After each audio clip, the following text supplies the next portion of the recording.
Olá pessoal, graça e paz do Senhor Jesus seja com todos nós. Uma ótima sexta-feira para todos. Hoje é dia 15 de março de 2024. Seja muito bem-vindo ao nosso Imersão Bíblica Devocional Diário de Estudo das Sagradas Escrituras. E nesta sexta-feira nós vamos aí de Levítico, capítulo de número 20, e a gente vai tratar hoje sobre as diversas penas acerca dos pecados que falamos ontem e anteontem. Mas o tema do devocional vai ser diferente. Todavia, a vocês disse, é parte do texto base de hoje, que é Levítico 20, do 22 ao 24, que diz assim, Levítico 20, 22 a 24. Obedeçam a todos os meus estatutos e ordenanças e pratiquem-nos, a fim de que a terra para a qual eu os estou levando para evitar... a fim de que a terra para a qual eu os estou levando para viver não os vomite.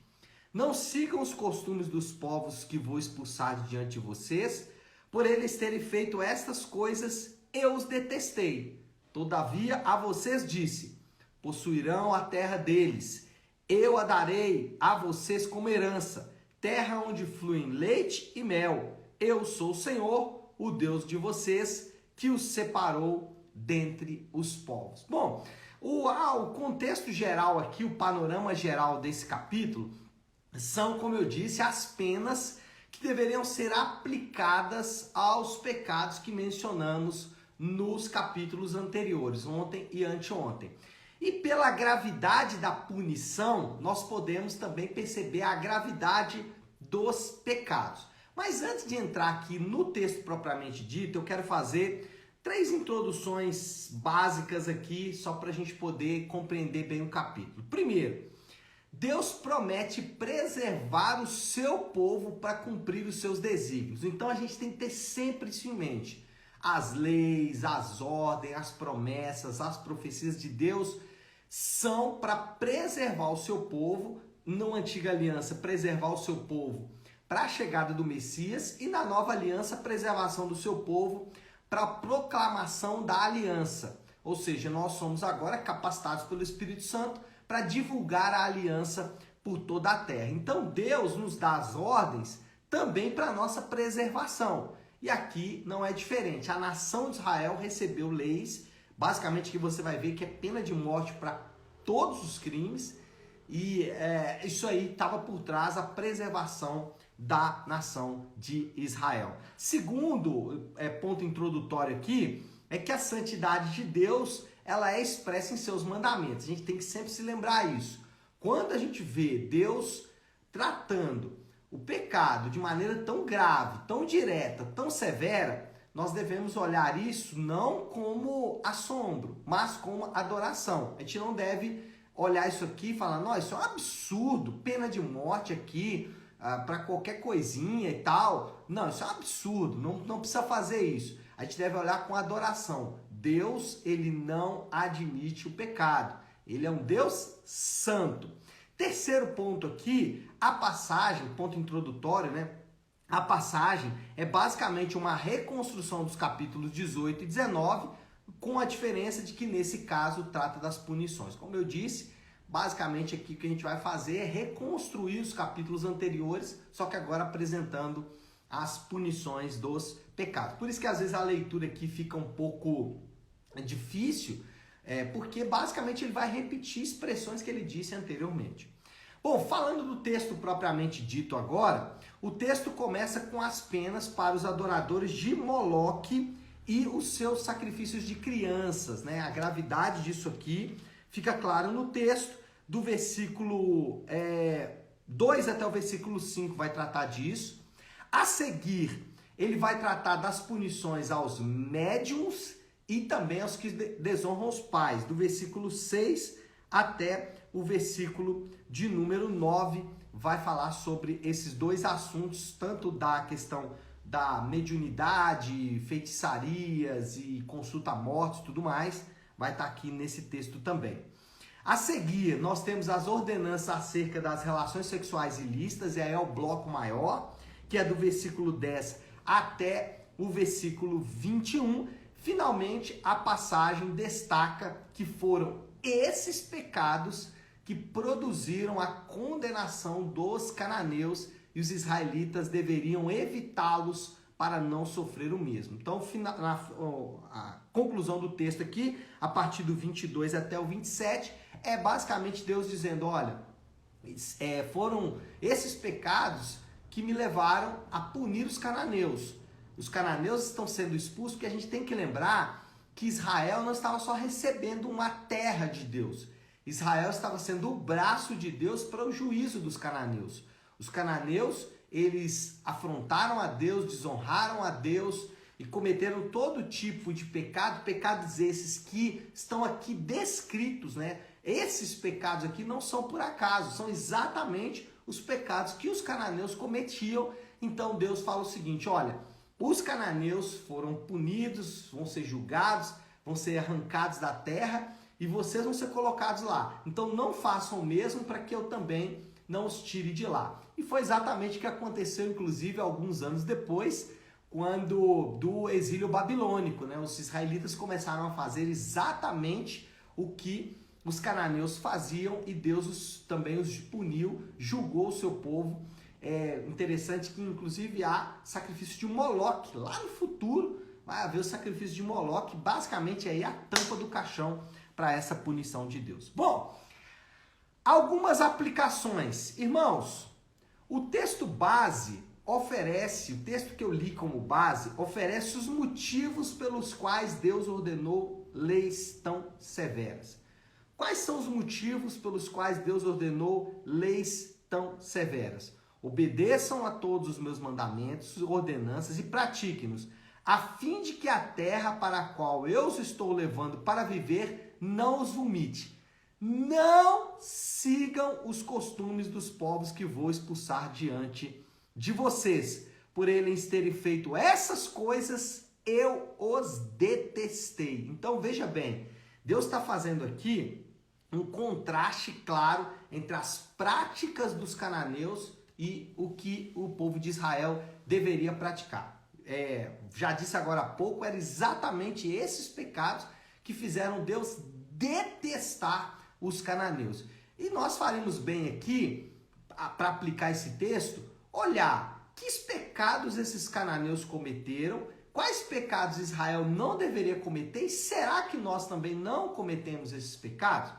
Primeiro aqui, o que os cananeus praticavam? Eles praticavam o quê? Sacrifício de crianças. E aí eu contrasto a prática dos cananeus acerca das crianças com a ética moderna sobre crianças. E a ética moderna sobre crianças, ela é altamente deturpada. E eu não estou falando entre ímpios, não crentes. Eu estou falando entre crentes. No meio do povo de Deus, é comum você ouvir expressões como filho dá muita despesa, filho dá muito trabalho e filho acaba com a vida da mulher. Então essa é a nossa ética acerca de crianças. Não vou nem falar do aborto, que hoje para alguns crentes é aceitável. Irmãos, os cananeus foram expulsos de sua terra por causa da sua ética em relação a crianças. E eu não estou falando de não crentes, tá? Eu estou falando entre os crentes. A nossa ética sobre crianças é absurda. Muitas mulheres e muitos homens crentes dizem ter filho dá trabalho, ter filho acaba com a vida, e muitos dizem que ter filho é muito caro. E aí eu pergunto, ter pet é barato? Nada contra pets, tá? Aliás, deixa eu fazer um pequeno parêntese aqui, eu não entro muito nisso, porque esse tema é bem polêmico, mas irmãos, não chame o seu animal de estimação de filho. Por favor, não faça isso.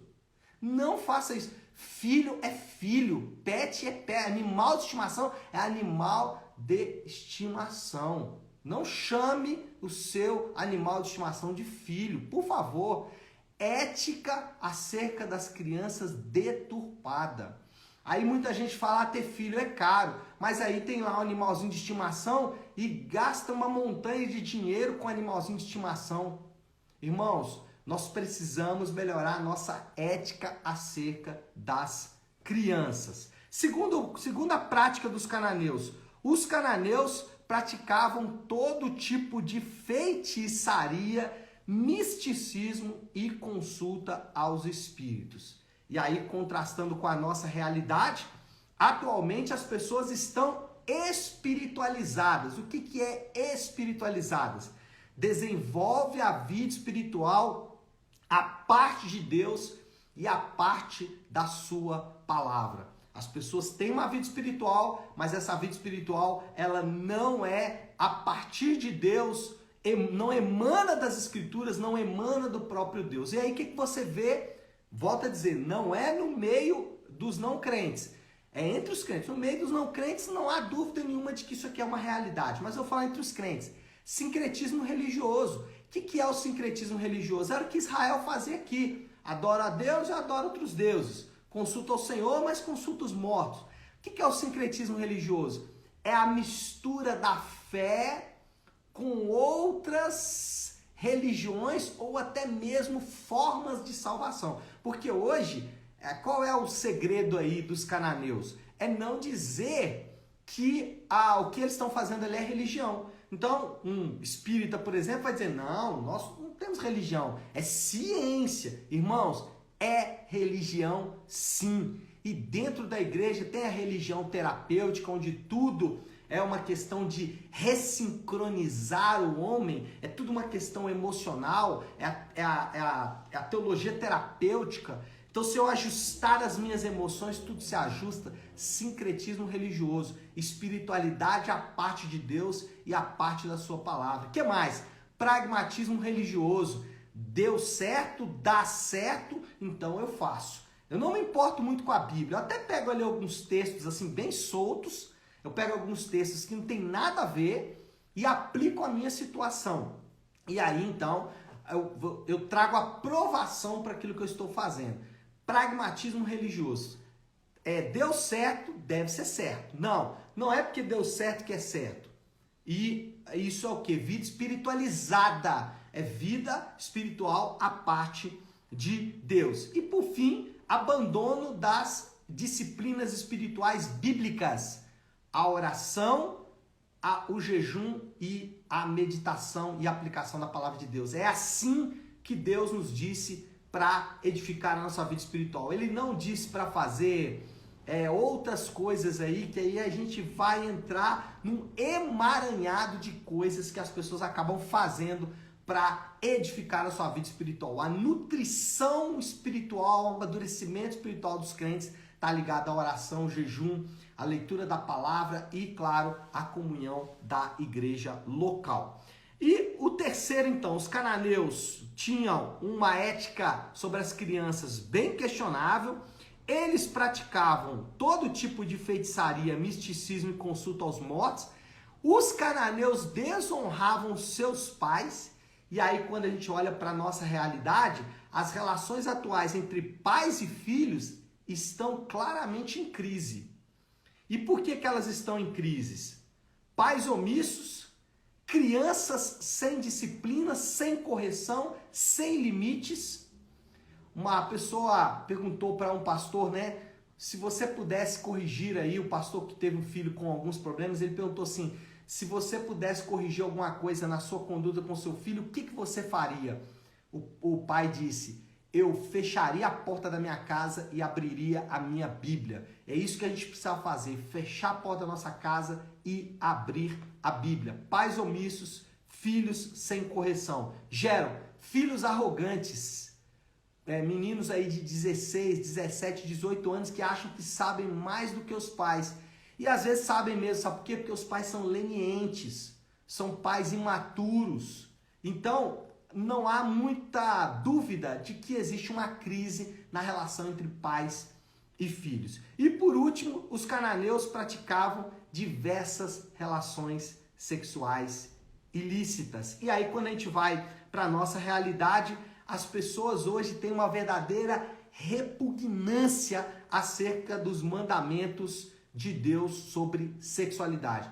Quando fala dos mandamentos de Deus acerca da sexualidade, o homem moderno ele tem uma verdadeira repugnância, ele tem uma verdadeira alergia a qualquer mandamento de Deus. Na verdade, existe um mandamento para as relações sexuais hoje.